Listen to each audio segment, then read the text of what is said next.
చిన్న మాట వాక్యం చూద్దామండి. 119వ కీర్తన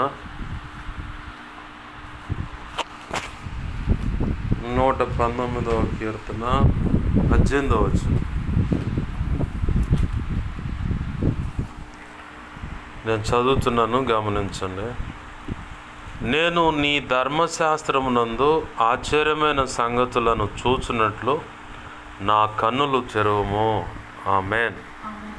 చిన్న మాట ప్రార్థన చేసుకో. ప్రేమగల మా కన్న తండ్రి యేసయ్యా, నీకు వందనాలు, కృతజ్ఞతాస్తుతులు మా తండ్రి. ప్రభువా, కనికరించండి. మీరు ఇచ్చిన లేఖన భాగాన్ని బట్టి నీకు కృతజ్ఞతాస్తుతులు. ప్రభువా, కనికరించండి అయ్యా. ఈ వాక్యాన్ని విరవండి. వాక్యము చాటున మీరు దాచి ఉంచిన లోచైన నూతనమైన అతి శ్రేష్టమైనటువంటి సర్వ సంపూర్ణ సత్యమైన లేఖన ప్రత్యక్షత, ఆత్మ ప్రత్యక్షతతో కూడినటువంటి నీ ఉపదేశం ఏమైతుందో, నీ మనసులో ఉద్దేశించుకున్న సంగతులు ఏమైతున్నాయో అవన్నీ బయటకు తెచ్చి నీ పక్షం వహించిన మీ దాసుని నోట మీ మాటలు ఉంచి, మీ దాసుడు నోటిని మీ నోటి బోరగా మార్చి బలమైన వాక్శక్తినిచ్చి మీ దాసుని మీ సిలువ చాటును మరుగుపరిచి మీ దాసుడు ముఖాంతరంలోంచి మీరు కనబడుతూ మా ప్రభువా మాతో మీరు మాట్లాడండి. మా అందరికి వినగలిగిన చెవును, గ్రహించగల మనసును, లోబడు హృదయాన్ని, వాక్యానుగుణంగా జీవించే కృపను, హృదయ సున్నతిని, దిద్దుబాటు మనస్సును, నేర్చుకునే శుభగుణ లక్షణమును, నిత్యత్వము చేరు పర్యాంతం వరకు నిత్యం నీ పాద సన్నిలో అయ్యా ఇదిగో తండ్రి శిష్యరికం చేసే కృపను, శిష్యులైన సేవక గణముగా తీర్చిదిద్దబడి ఘనమైన నీ సేవ చేసి నిన్ను మహింపరుచుకునే భాగ్యం మాకు కలుగునట్లుగా అయ్యా మాకు ఉపదేశించండి, మాకు బోధించండి, మమ్మల్ని బలపరచండి. మా ప్రభువా, నీ పక్షం వహించిన నేను ఎంత బలహీనో నీకు బాగా తెలుసు. నీ మీదే అనుకుంటున్నాను, నీ కృప మీద ఆధారపడుతున్నాను అయ్యా. నీ మీదే అనుకున్నాను ప్రభువా, నీ కృప మీద ఆధారపడ్డానయ్యా. అయ్యా కనికరించు. నాలో నువ్వు కోరుకున్న పరిశుద్ధతను ఆశిస్తూ నా సమస్త అవిధేయతలు, అతిక్రమ దోషాలు, పాప దోషాలు, ఆజ్ఞాతిక్రమాలు ఏమన్నా ఒప్పుకుంటున్నాను, క్షమించు. నీ సిలువ రక్తంలో నన్ను కడిగి పవిత్రపరచు. నీ పరిశుద్ధాత్మ అగ్నిలో నన్ను పుట్టమే శుద్ధ సువర్ణంగా మార్చు. నీ పరలోక శుద్ధ సువర్ణ ఛాయలు నా నెత్తి ఇంకను గొప్పగా ఉంచు అయ్యా. ఇదిగో తండ్రి, నీ ఆనంద తైలాభిషేకం నా నెత్తి ఇంకను గొప్పగా ఉంచు. ప్రతి విషయాన్ని తేటపరిచి మాకు బోధించండి అయ్యా. నీకు స్తోత్రాలు. మా ప్రభువా, మత్తయి 10వ అధ్యాయం 1వ వచనం 8, 9 అయ్యా ఇదిగో తండ్రి 20వ వచనం ప్రకారం నీ కృప నాకు దయచే. యెషయా 51:16 ప్రకారం నీ కృప నాకు దయచే. అపోస్తుల కార్యం 4వ అధ్యాయం 27 నుంచి 31 వచనం ప్రకారం నీ కృప నాకు దయచే. ఇర్మియా 1వ అధ్యాయం 9, 10, 18, 19 వచ్చిన ప్రకారం నీ కృప నాకు దయచే. యెహెజ్కేలు గ్రంథం 2వ అధ్యాయం 1, 2 వచ్చిన ప్రకారం నీ కృప మాకు అందరికీ దయచే. ప్రభువా, నీకు స్తోత్రాలు. మా తండ్రి, నీకు వందనాలు. నీ ఉపదేశాన్ని అడ్డగించాలని చూస్తున్నది దుష్టుడు, వాడి దూతలు, చీకటి అంధకార శక్తులు కానీ ఈ ప్రాంతంలో పూజలు అందుకుంటున్న దేవీ దేవతలు, దేవుళ్ళు, కుల సంబంధమైన దేవీ దేవతలు, దేవుళ్ళు కానీ వశీకరణకి ఇతర ప్రమాదకరమైన ఈ కోట శక్తులని, ఎంత ప్రమాదకరమైన వాటన్నిటినీ, వాటి ప్రభావాన్ని ఈ మహాపునరుద్ధాన శక్తి ద్వారా నీవు నాకు ఇచ్చిన అధికారం చొప్పున మేమంతా కలిసి బంధిస్తున్నాం. నిత్య నరకాగ్నికి విసిరి కొడుతున్నాం. అక్కడే అవి వేస్తున్నాం. వాటి ప్రభావం లయమైపోవును గాక. మా చుట్టూరు నీ చిత్త ప్రకారంగా మా ప్రార్థనతో పాటు ఏకీపిస్తున్న ప్రతి ఒక్కరూ వారున్న గృహాల చుట్టూరు, మేమున్న గృహం, కాలనీ, గ్రామం, పట్టణం, రాష్ట్రం, దేశం, ప్రపంచ దేశాలు సమస్తం చుట్టూరు నీ సిలువ రక్తపు కంచె, రక్షణ ప్రాకం, అగ్ని ప్రాకం చుట్టూ కంచె అయ్యా. ఇదిగో నీ మహిమేగాన్ని జ్ఞాపకం చేయడం సమస్తంపై ఆవరింపచ్చు. యెషయా 51:16 ప్రకారం నీ చేతిని దాచిపెట్టు. దేవా 34వ కీర్తన 7, 91వ కీర్తన 11, 12, 2 రాజులు 6, 17 ప్రకారం నీ అగ్ని వంటి రథముల సైన్య సమూహాన్ని, దేవదూతలను జ్ఞాపకం చేయడం సమస్తం చుట్టూ కావలి ఉంచు. నీ కనుదృష్టి ముఖాన్ని తేజమని వెలుగు సన్నిధి కాంతి జ్ఞాపకం చేయడం సమస్తంపై ప్రకాశింపచే. సర్వోన్నతుని శక్తి జ్ఞాపకం చేయబడి సమస్తమును కమ్మునుగాక. నీ మహిమ, తేజ ప్రభావం, దైవం ప్రభావం జ్ఞాపక సమస్యలోంచి నువ్వు కోరుకు నలుదికులు ప్రభులీలు వెళ్ళును గాక. జకరియా గ్రంథం 2:5 నీవే అగ్ని ప్రాకారమే జ్ఞాపకం చేయడు సమస్తం చుట్టూ నిలవండి. మేమున్న ఇదిగో జ్ఞాపకం చేయడు సమస్తాన్ని, మేమున్న ఈ గృహాన్ని కూడా ఒక దేవా సీనాయి పర్వతంగా మార్చు. ఈ గ్రామాన్ని దేవా నీ బిడలున్న గృహాన్ని, గ్రామాన్ని, కాలనీని, పట్టణాన్ని, రాష్ట్రం, దేశాన్ని, ప్రపంచ దేశ సమస్తాన్ని సీనాయి పర్వతంగా మార్చి స్తుతి సింహాసనాసనుడు మాతో మీరుండి మా అందరికీ బోధించి మమ్మల్ని బలపరచమని, నీ చిత్తం నెరవేర్చి నువ్వు మాత్రమే మహిమ పొందమని మా ప్రియుడును మా రక్షకుడైన యేసయ్య ఉన్నతనంత శక్తిగల నామమున అడిగి వేడుకొని ప్రార్థించి నీ వాక్యాన్ని బట్టి కృతజ్ఞతాస్తుతులు చెల్లించి నిన్ను మహింపరుచుకుంటున్నాం మా తండ్రి. ఆమెన్. ఉపదేశాన్ని నన్ను మమ్మల్ని చేతులకు అప్పచెప్పుకున్నాం మా తండ్రి. ఆమెన్. ఆమెన్. ప్రభునందు సమకూడిన మీ అందరికీ ప్రభు అయిన యేసుక్రీస్తు వారి పేరిట నా హృదయపూర్వకమైన వందనాలు. ప్రభునందు ప్రియమైన దేవుని బిడ్డలారా గమనించండి, చదువుకున్న లేఖన భాగాన్ని మరొకసారి జ్ఞాపకం చేసుకుందాం.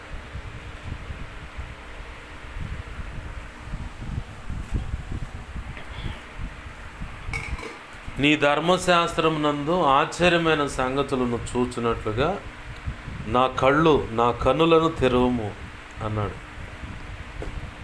వాస్తవానికి ఆ మాట అంటున్న వ్యక్తి సామాన్యుడు కాదు.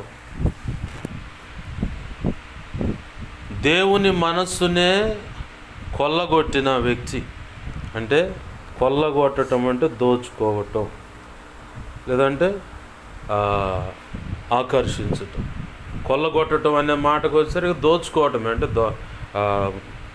ఎట్లయినా దాన్ని పొందుకోవటం అన్నమాట.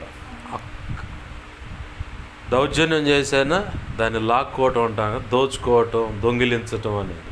అది ఊరికే రాదుగా, చాలా కష్టపడి దొంగతనం చేస్తేనే అది దొంగిలించగలుగుతారు. ఈయన కూడా భక్తి సాధనలో దేవాది దేవుని యొక్క మనస్సును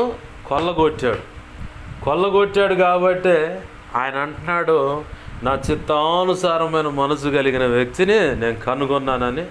మొదటి సమయంలో 13:13-14 వచనాల్లోనూ, అలాగే అపోస్తుల కార్యము 13వ అధ్యాయం అన్నట్టుకుంటు చూడండి. అది కూడా అపోస్తుల కార్యము 13వ అధ్యాయంలో 22వ వచనము 36వ వచనం మీద ఉన్నట్టుంది.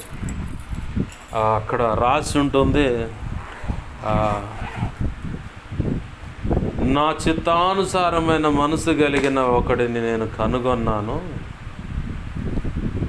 నా చిత్తానుసారమైన మనసు కలిగిన వాడిని ఒకడిని నేను కనుగొన్నాను అంటే ఉంది. అది 13వ అధ్యాయము 13వ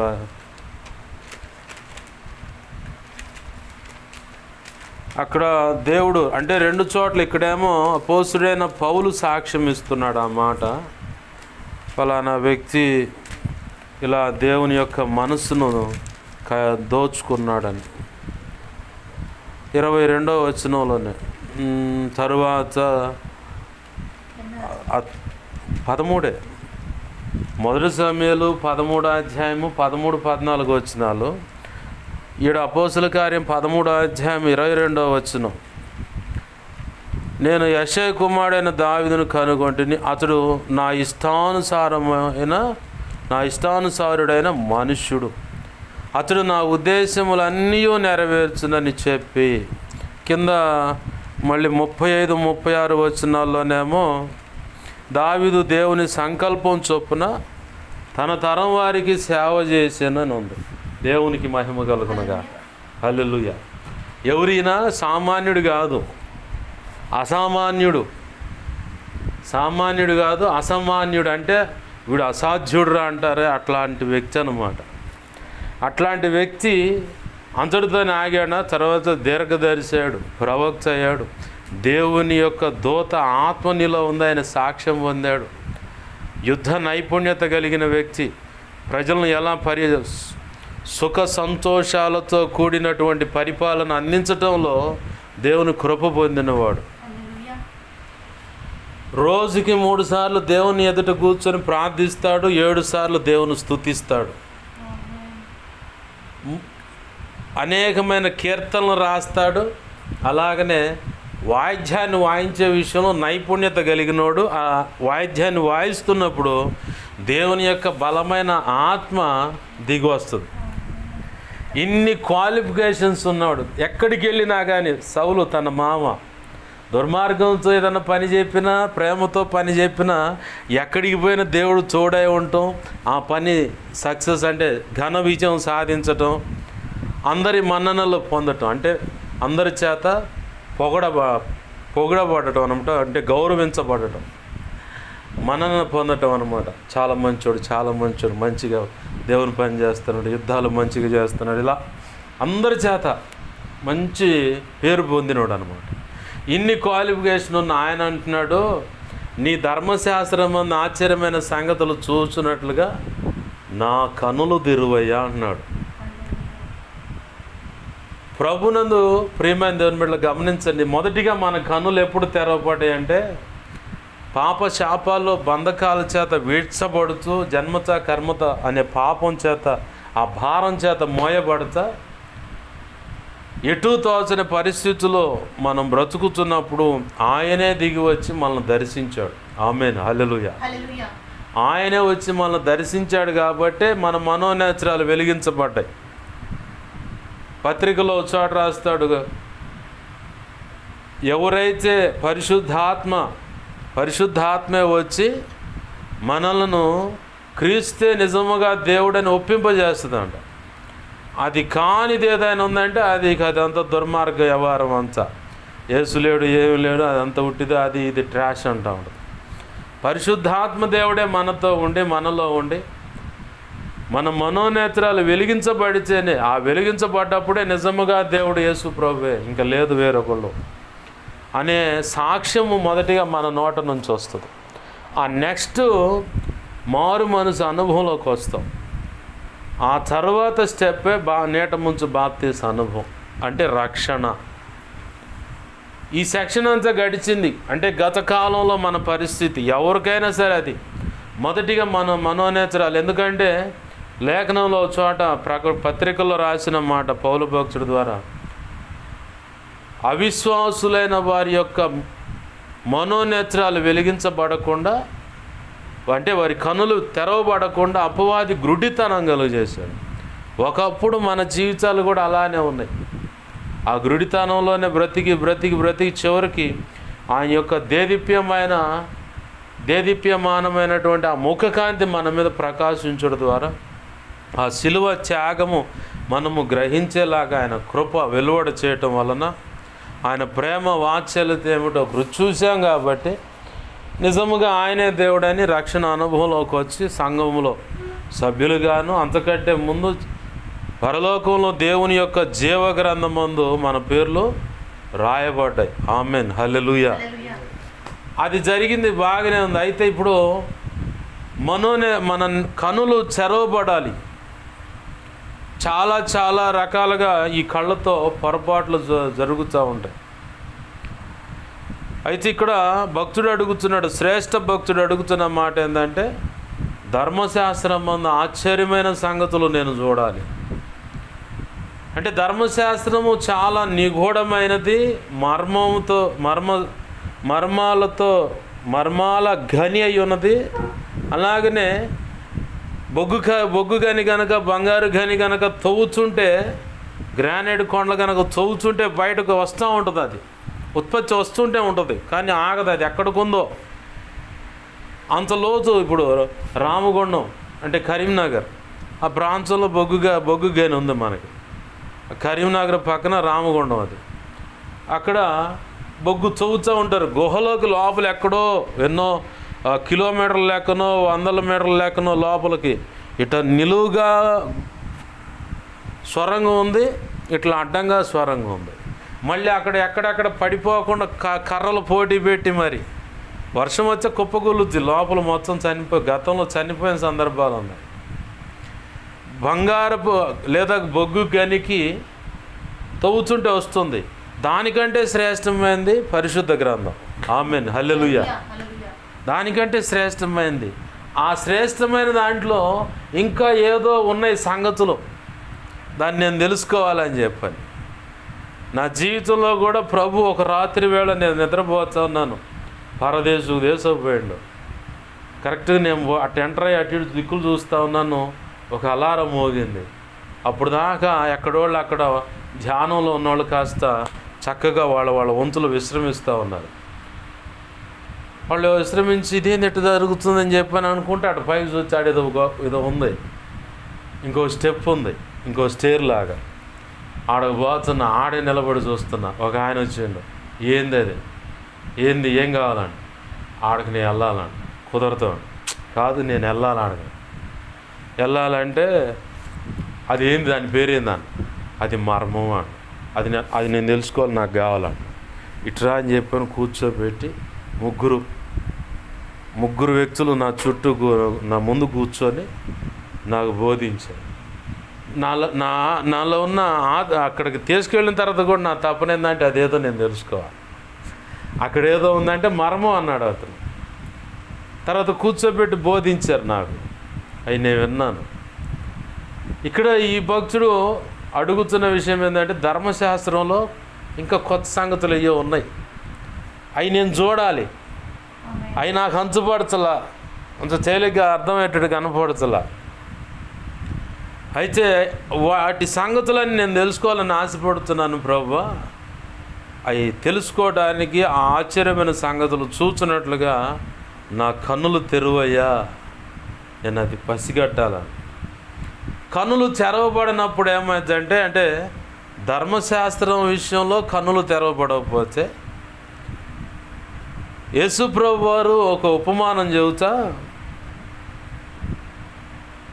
మత్తయి సువార్త 13వ అధ్యాయము 11వ వచనంలో, ఆ 13వ అధ్యాయంలో ఒక ఉపమానం చెబుతాడు యేసు ప్రభు వారు తన చుట్టూ ఉన్న ప్రజలకి.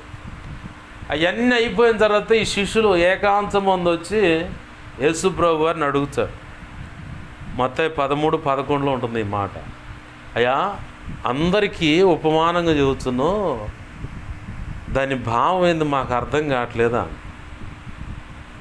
పార చూసి, చుట్టూ ఇలా పార చూసి అటు ఇటు చూసి మీకు ఈ సంగతులు అర్థం కాలేదా? వాళ్ళకైతే పరలోక సంబంధమైనటువంటి మర్మములేంటో గ్రహించే శక్తి లేదు వాళ్ళకి, కాబట్టి ఉపమానంగా చెబుతున్నా ప్రతిదీ. మీకైతే అది అనుగ్రహింపబడిందండి, మీకు అది అయితే అనుగ్రహింపబడిందండి. నా అనుదిన ప్రార్థనలు ఇదొక భాగం. మత్తయి సువార్త 13వ అధ్యాయం 11వ వచనం ప్రకారం ఆ పరలోక మర్మాలు మాకు అనుగ్రహింపబడి అని ఆనాడు మా పితరుల అపోస్తులకు చెప్పావు. మరి వాళ్ళకై చెప్పావు కానీ మాకు చెప్పలేదుగా, మేము చదువుతున్నాం. అయితే ఆ సంగతులు నేను కూడా తెలుసుకోవాలని ఆశపడుతున్నాను ప్రభువా. ఆ లేఖనం ప్రకారం నీ కృప నాకు ఇవ్వు. మనం అడిగితే ఇస్తాడు యేసయ్య. అంటే ఇవి క్యాచ్ చేసి వాటిని క్యాష్ చేసుకోవాలి, మాంసంగా పట్టుకోవాలి, దాన్ని మళ్ళీ మనకు ధనంగా మార్చుకోవాలి, అంటే పరలోక గని ధనంగా మార్చుకోవాలి. అది మిస్ అవుతాం మనం చాలా సందర్భాల్లో. అనా నువ్వు దానికి అనుకోమా, నువ్వు మామూలుగా కూర్చో, చెబుతా, మామూలుగా కూర్చో. ఆనుడు సెక్షన్ వచ్చిందంటే ఏం లేదు, చిన్నగా మన బంధము అనుబంధం అని వాడు సైతాన్ని కూడా వచ్చి పాడుతుంది. ఇక నా బిడ్డవే నువ్వు అని చెప్పాను. చాలా విలువైన సంగతులు మనసు పెట్టు. చదువుతున్నప్పుడు ఇది నాకు కావాలి కదా, ఇది నేను తెలుసుకోవాలి కదా, ఇది నేను ఇది అడిగితే దేవుడు ఖచ్చితంగా ఇస్తాడా లేదా అన్నది మనం చదివేటప్పుడే దేవుడిని అడుగుతూ ఉండాలి. ఇప్పుడు ఆ మత్తయి 13వ అధ్యాయం 11వ వచనం కాడ రాంగలు నేను చదువుతున్నప్పుడు దేవుడిని అన్నాను, నీకు ఇష్టమైతే దేవా ఇదిగో ఈ కృప నాకు కూడా ఇవ్వు అని చెప్పి మౌనంగా ప్రతిరోజు ఇప్పటికీ చేస్తాను నేను ఆ ప్రార్థన. లూకా 11వ అధ్యాయం మత్తయి 13:11 ప్రకారం నీ కృప ఇవ్వు. లూకా 11:13వ వచనం ప్రకారం ఎందరూ తన్ను అడుగుతారో వారి అందరికీ నిత్యముగా పరిశుద్ధాత్మను వరం అనుగ్రహింపబడునా నేను అని ఉంటున్నాడు. ఆపోజిట్ అనమాట లేఖనాలు. ఇటే మత్తయి 13:11కి ఏమో పరలోక మర్మాలకు సంబంధించింది, అటు లూకా 11:13 ఏమో పరిశుద్ధాత్మకు సంబంధించింది. దగ్గరగా కోడ్ ఉంటాయి అన్నమాట. అయితే ఆనాడు శిష్యులకు ఇచ్చాడు ఆ సంగతులు, ఈనాడు నువ్వు అడిగినా నీకు ఇస్తాడు.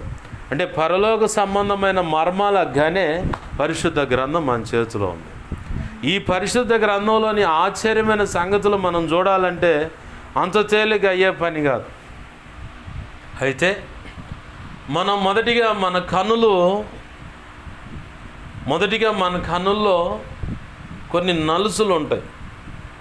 అయితే మనం ఏం చేస్తామంటే ఎదుటివారి అంటే మన కన్నుల్లో దూలాలని బైబిల్ గ్రంథంలో ఉంది. మన కంటిలో దూలము, ఎదుటి కంటి వారి కన్నులో ఉన్న నలుసు.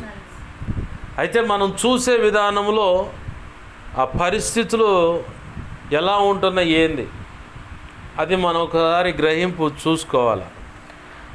మన జీవితాల్లో ఏదన్నా పొరపాటు పెట్టుకుని ఎదుటివారి జీవితాల్లో ప్రభు అన్న మాట ఇది ఏమన్నా పరిష్కరించడానికి వెళుతూ ఉన్నప్పుడు మనకు తట్టుతూ ఉంటుంది ఈ సంగతులు. మనలో ఏ లోపం లేకుండా అంటే ఈ చూసే కన్నుల్లో ఎటువంటి అపవిత్రత లేకుండా సంసోను పోయి ఆ దెలీలాను ఇంకా కొంతమందిని చూసి చివరికి కళ్ళు పోగొట్టుకున్నా ఆ పెద్ద మనిషి. సొలొమోను ఈ కళ్ళతో నేను చూడాలనుకున్నవన్నీ చూడటానికి ప్రయత్నం చేశాను, అన్నిటి విషయాల్లో నేను పరిశీలన చెప్పని మొదలుపెట్టాను, చివరికి అంతా వ్యర్థం అన్నాడు. చివరికి ఆయన బ్రతుకే వ్యర్థమయ్యే పరిస్థితికి వచ్చి పండు వృద్ధాప్యమందు అన్య స్త్రీలను పెళ్లి చేసుకొని అప్పటికే 3000 మంది 1000 మంది ఉన్నారు ఆయనకి. ఏంది వీళ్ళ దగ్గరికి ఎప్పుడు పోవాలి ఆయన దాంపత్య జీవితం చేయటానికి?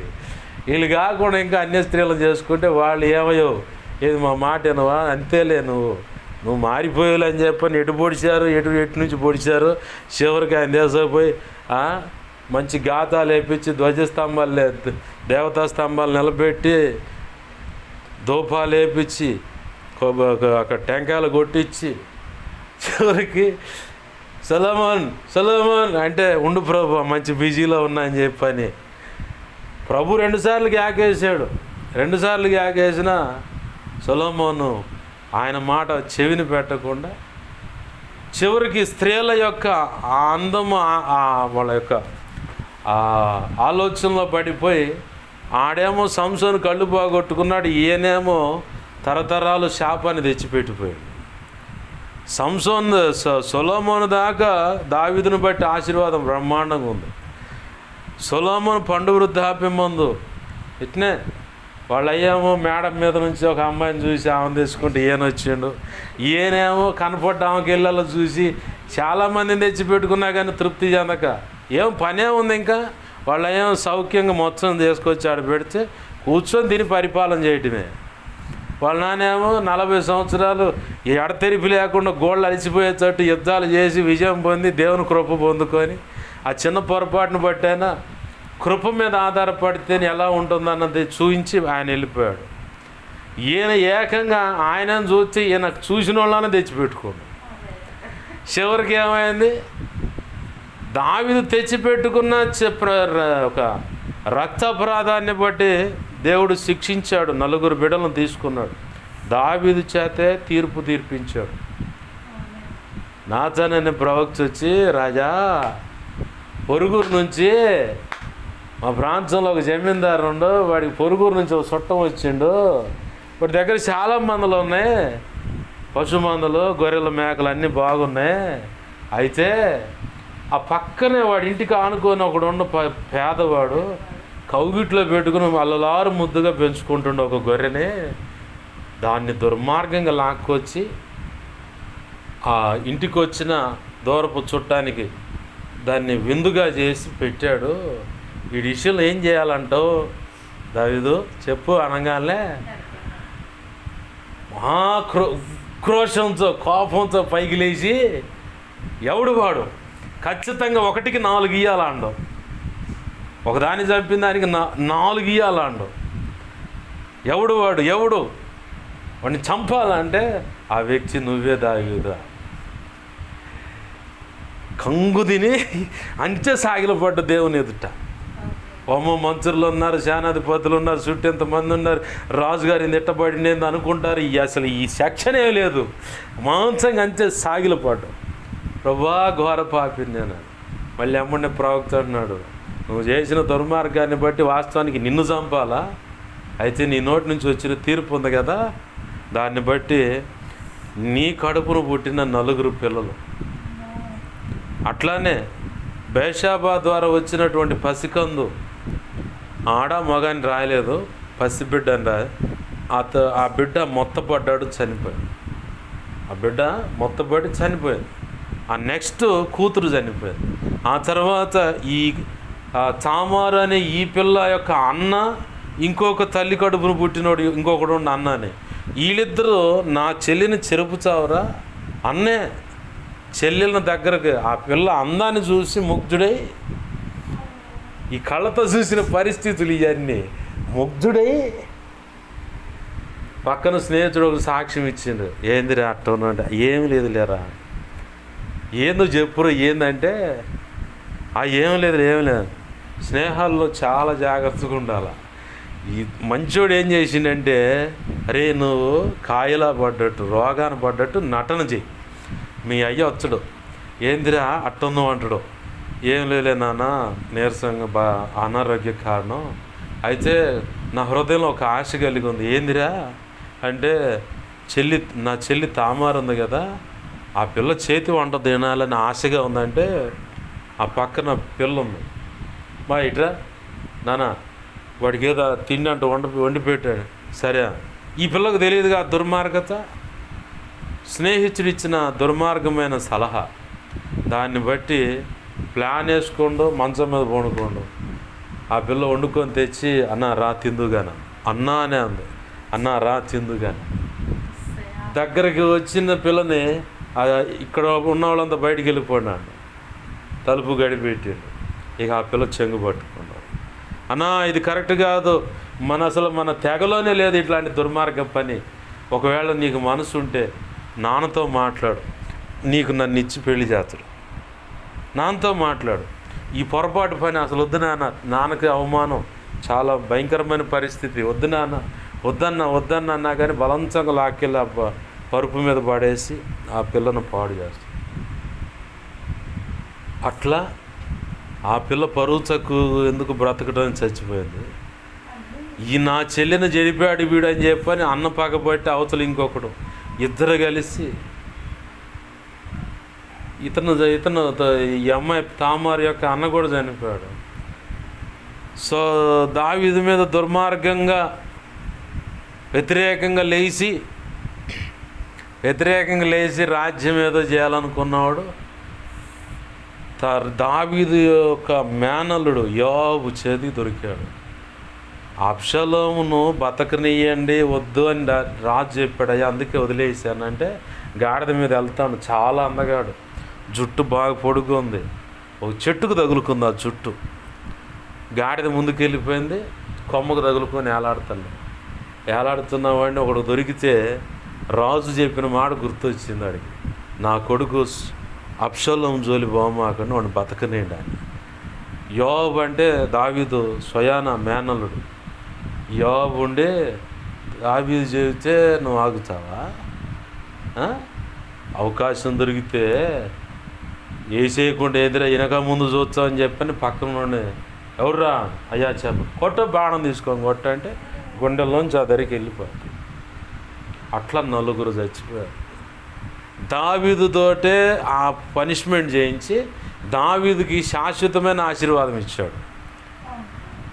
సొలొమోనుకి వచ్చేసరికి చూడకూడనిది ఇవన్నీ చూసి చివరికి మైండ్ అంతా మారిపోయి, అంటే ఎందుకు ఈ కళ్ళకు అంత ప్రాధాన్యత, కళ్ళ వల్ల వచ్చేది ఏంటంటే శాపమే. ఇక్కడ దావీదేమో నలుగురు పిల్లలను పోగొట్టుకున్నాడు, ఒక వ్యక్తి నీతిమంతుడైన వ్యక్తిని చంపించాడు. ధర్మశాస్త్రం ప్రకారం ప్రాణానికి ప్రాణం ఇవ్వాలి, ఎవడైతే చంపాడో వాడిని చంపేయాలి. కానీ దేవుడు ఇక్కడ ఆ ధర్మశాస్త్రాన్ని మీరినట్టుగా ఆ దోషాన్ని తన బిడ్డల మీదకి నడిపించాడు, తన నోటి మాటను బట్టి. నాతాను ప్రవక్త అంటాడు, నువ్వు బతికిపోయావు, అయితే నీ బిడ్డల మీదకి ఆ శిక్ష వస్తుందా. అలాగనే అయిపోయింది. సొలొమోను కాడికి వచ్చేసరికి తన తర్వాత తరానికి ధర్మశాస్త్రం చెబుతుంది, ఒకడు తన యందు యథార్థంగా ఆయన కట్టడలకు నమ్మకంగా బ్రతికితే 1000 తరాలు ఆశీర్వాదం ఇస్తాను. ఏమాత్రం తేడాగా బ్రతికితే 3-4 తరాల మీదకి ఈ ఒక్కడు చేసే పొరపాటు వాళ్ళ మీద మోపుతానంది. అట్లనే సొలొమోను ఆ పని చేశాడు. యేసు ప్రభువారు మత్తయి సువార్త 5వ అధ్యాయం అట్టుకుంటా మాట చెప్తాడు, నీ కన్ను తేటగా ఉంటే, అంటే కంటి చూపు, కళ్ళు అనేవి శుభ్రంగా ఉంటే నీ దేహం అంతా వెలుగుమయంగా ఉంటుంది. అదే నీ కన్ను చూడకూడని చూసిన దాన్ని బట్టి నీ కన్ను ఏమైందంటే చీకటి అయిపోద్ది, అపవిత్రత, పాపం అనే చీకటి అయిపోద్ది. ఆ చీకటి అయిపోయినప్పుడు దేహం అంతా చీకటిగా మారిపోద్ది. కాబట్టి ఆయన అన్నాడు, యేసయ్య, నీ కన్ను అభ్యంతరపరిస్తే దాన్ని అంతే పెరికేయి, అంటే బలవంతంగా దాన్ని తీసేసుకొని బయటపడేసేంత కఠినత్వాన్ని కలిగి ఉండు మనసులో. అంటే అంత అభ్యంతర కారణంగా నీ కళ్ళను ఉండేలాగా చూసుకుంటా జాగ్రత్తగా, ఏవి చూస్తే ఆశీర్వాదము, ఏవి చూడకుండాంటే మేలు, ఇవి గమనించాల. ఈ పడితే ఇప్పుడు నాకు మధ్యకాలంలో దైవజనులు చెబుతున్నప్పుడు ఒక మాట విన్నాను, ఆ సందర్భం వచ్చింది కాబట్టి చెప్తా ఉన్నాను. క్రైస్తవురాలే, దేవుని మార్గంలో నడుస్తున్న వ్యక్తే, పొద్దున్నే లేచింది, పిల్లలకి మంచి చెడు చూసుకుంది, వాళ్ళని స్కూల్కి పంపించింది, భర్తకు కూడా ఉపచారం చేసింది, స్కూల్కి పంపించింది. ఇక టీవీ పెట్టుకొని కూర్చోండి. ఇక పొద్దున మొదలుకొని రాత్రి మళ్ళీ సాయంకాలం పిల్లలు వచ్చేదాకా ఇక అదే పని టీవీ. ఆ తర్వాత మళ్ళీ సాయంకాలం పిల్లలు రాగానే వాళ్ళకి శుభ్రం చేసింది, కాస్త ఆహారం పెట్టింది, ఏమైనా హోంవర్క్లు ఉంటే ఏం చూసుకుంది.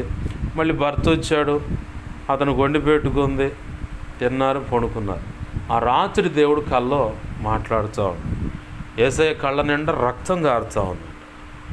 ఏం చూస్తూ ఉండి, ప్రభువా నీ కళ్ళెంట రక్తం కారటం ఏందయ్యా, వాస్తవానికి కళ్ళెంట కన్నీరు కదా కారాల్సిందంటే, కుమారి ఉదయం మొదలుకొని ఇప్పటి వరకు నువ్వేం చేసావు చెప్పాడు. ఉదయం లేచింది మొదలు నిద్రపోయే సమయం దాకా చేసిన ప్రతిదీ చెప్పింది. నీ కళ్ళతో చూడగలని ఆ టీవీలో ప్రోగ్రాలన్నీ చూసావు కదా, దాన్ని బట్టి నా కళ్ళు, ఆ కళ్ళ వల్ల జరిగిన దోషాన్ని బట్టి, నీవు చూసిన ఆ చిత్రాలు, ఆ చిత్రాల వల్ల నీ కంటికి అయిన ఆ గాయాలు వాస్తవానికి నీకే అవ్వాలా, కానీ నీకు ప్రతిగా నా రక్షణ వస్త్రం ధరించుకొని ఉన్నావు, నా రక్తంలో కడగబడి ఉన్నావు. కాబట్టి ఆ కళ్ళ ద్వారా జరిగిన ఆ దోషాన్ని బట్టి శిక్ష నేను భరిస్తున్నాను. ఉలిక్కిపడి లేచి కూర్చొని మోకాళ్ళ మీద పడి, అయ్యా ఇది మొదలుకొని ఇక నేను చూడనయ్యా ఆ టీవీ, మాంసంగా పైకి లేపి ఒక్క దెబ్బతో పగలగొట్టి. అంటే కంటి ద్వారా జరిగేటువంటి దోషాలు ఏమన్నా చూడకూడని ఏమైనా చూస్తే, ఆ చూసిన దాన్ని బట్టి మనకు గాయం కాదు కానీ ఆయన గాయపరచబడతాడు. అందుకే ప్రభు అన్నాడు మత్తయి సువార్త 5వ అధ్యాయంలో, నీ కన్ను తేటగా ఉన్నది. మనకు దర్శనాలు కనపడలేదు, లేదా దేవుని యొక్క ప్రత్యక్షతలు మనకు అర్థం కావట్లేదంటే ఏదో ఒకటి ఈ కళ్ళలో పొరపాటు ఉంటుంది. బై మిస్టేక్ ఏదైనా సరే, మానవ దేహంలో ఉన్నాం, మనము బలహీనం. మనం కొలతేసుకొని పర్ఫెక్ట్గా ఉండాలని చాలా ప్రయత్నం చేస్తాం, కానీ ఉండలేము, బలహీనం. కానీ మనం చిన్నగా ట్యూన్ చేసుకుంటా ఉంటే నిలబడగలం, ఖచ్చితంగా నిలబడగలం. అది ప్రభు కృప ద్వారా జరుగుతుంది, అయితే మనము ధర్మశాస్త్రంలో ఆశ్చర్యమైన సంగతులు చూడటానికి ముందు మన కళ్ళు పరిశుద్ధంగా ఉండాలి. మన కళ్ళు దేవుని చిత్తానికి, దేవుణ్ణి గాయపరిచే రీతిగా, దేవుని చిత్తానికి వ్యతిరేకంగా దేవునికి గాయపరిచే రీతిగా మనము చూడకూడనివి. మనం ఏం చేస్తామంటే సర్వసాధారణంగా కొంతమందిని నేను చూస్తూ ఉంటాను, ఎవరైనా ఒక ఆడగూతును చూస్తూ ఉంటే ఇక ఏం లేదు, వాడేదో ఏళ్ల నాటి నుంచి దాంపత్య జీవితానికి దూరంగా ఉండి, నాకు అట్లాంటి వాడిని చూస్తే ఎవరు గుర్తొస్తారంటే ఊరి మీద వదిలేసిన ఆంబోతే గుర్తొస్తుంది. ఇక రెండోది గుర్తురాదు నాకు. ఇప్పుడు మనం ఇంకొక ఆడ కూర్చుని అలా చూస్తున్నాం, ఓకే, రేపటి దినాన మన బజార్లో మన ఇంటి వాళ్ళే, అమ్మ కావచ్చు, భార్య కావచ్చు, కడుపును పుట్టిన కూతురు కావచ్చు, లేదంటే చెల్లెలో అక్కో కావచ్చు. మన బంధువులు ఎవరో ఒకళ్ళు వెళ్తూ ఉంటే ఇంకొకటి ఎవడైనా అలా చూస్తుంటే ఒప్పుకుంటామా అని చెప్పి నోట్లో ఎన్నో రకాలుగా బూజులు అనుకొని వీరికి అక్క చెల్లెలు లేరనుకున్నట్టుగా వెళ్ళిపోతూ ఉంటాం. ఇటు పురుషులు స్త్రీల వైపు అని, అటు స్త్రీలు కూడా పురుషుల వైపు అలానే ఉంటుంది. పరిస్థితులు అలానే ఉంటాయి. ఎందుకంటే మేల్ ఫీమేల్కి దేవుడు నిర్ణయించిన ధర్మాలు ఉన్నాయి. ఆ ధర్మాల ప్రకారము ఖచ్చితంగా వాటి విషయంలో జాగ్రత్త పడాలి. నేను ఒక అన్నయ్య వాళ్ళ కూతురు ఇట్లా కానిస్టేబుల్ హోంగార్డ్కి ఇచ్చేస్తే వాడు చాలా మంచోడు. ఇంకొక ఆమె దగ్గర తిరుగుతుండే ఈ అమ్మాయిని పక్కన పెట్టాడు. ఇక అది కదిలిచే గొడవ పెట్టుకుని గందరగోళం చేస్తున్న పిల్లని తెచ్చి వేరే చోట జాబులో పెట్టారు. మొన్న మధ్య ఇట్లా పంచాయతీ అన్నా మాట్లాడాలి అమ్మతో, ఇది సంగతి. అసలు ఏమైంది ఏంటంటే పిల్ల ఆడుంది ఏంటంటే ఇట్లా వేరే చోట ఉంటుందన్నా అని అర్జెంటుగా ఆ అమ్మాయికి ఏదన్నా కానీ పెళ్లి చేయటం లేదా భర్తతో సమాధానం పరిచి పంపించండి.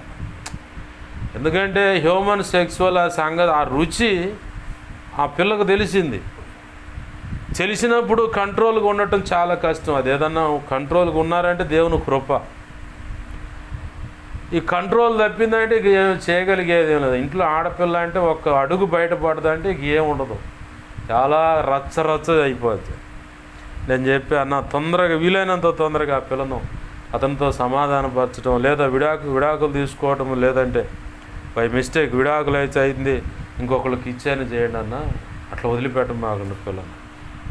ఎందుకు ఈ మాట చెప్తున్నా అంటే అలాగా కొన్నాళ్ళు ఉండి దారి తప్పిన వాళ్ళు ఉన్నారు, ఇంకొక రకమైన దారిలోకి వెళ్ళిన వాళ్ళు ఉన్నారు.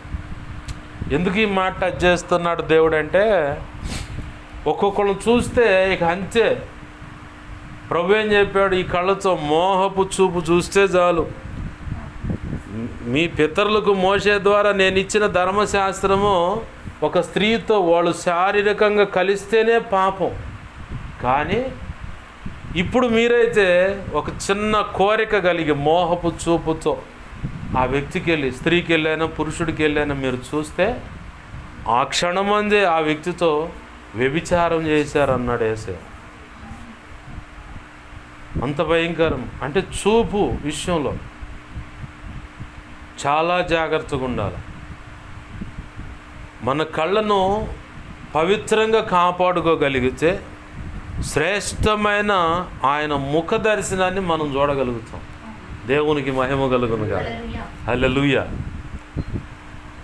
హెబ్రీ 4:14 పరిశుద్ధత కలిగి ఉంటేనే, మొదటిగా కన్నులు పరిశుద్ధంగా ఉండాలి, ఆ తర్వాత మన దేహంలో మన ఆధ్యాత్మిక జీవితం అనేది పరిశుద్ధంగా ఉన్నప్పుడే ఆయన్ను మనం చూడగలమంట. హెబ్రీ పత్రిక 4:14 అదే మాట ఉంటుంది చూడండి.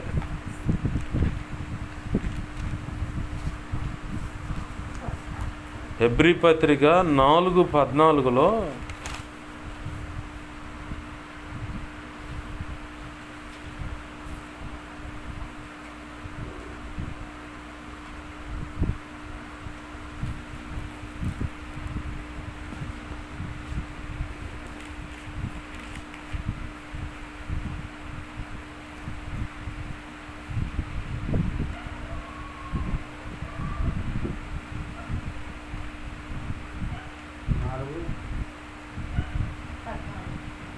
ఆగండి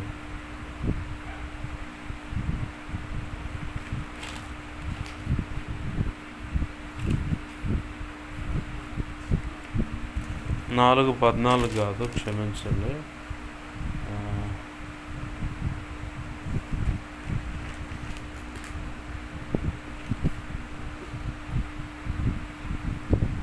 హెబ్రీ 12:14, 12వ అధ్యాయము 14వ వచనం. అందరితో సమాధానము పరిశుద్ధతయు కలిగి ఉండుటకు ప్రయత్నించండి, పరిశుద్ధత లేకుండా ఎవడను. హెబ్రీ 12:14 అందరితో సమాధానమును పరిశుద్ధతయు కలిగి ఉండుటకు ప్రయత్నించుడి. పరిశుద్ధత లేకుండా ఎవడను ప్రభువును చూడడు. అంటే ఏదో ఒక కోణంలో మన పరిశుద్ధతను పాడు చేయడానికి అపవాదిగాడు ప్రయత్నం చేస్తూనే ఉంటాడు. 95వ కీర్తనలో కూడా ఓ మాట ఉంటుంది, నీ సన్నిధికి అనుకూలమైనది పరిశుద్ధతయే కదయ్యా. 3వ వచనం పట్టుకుంటా.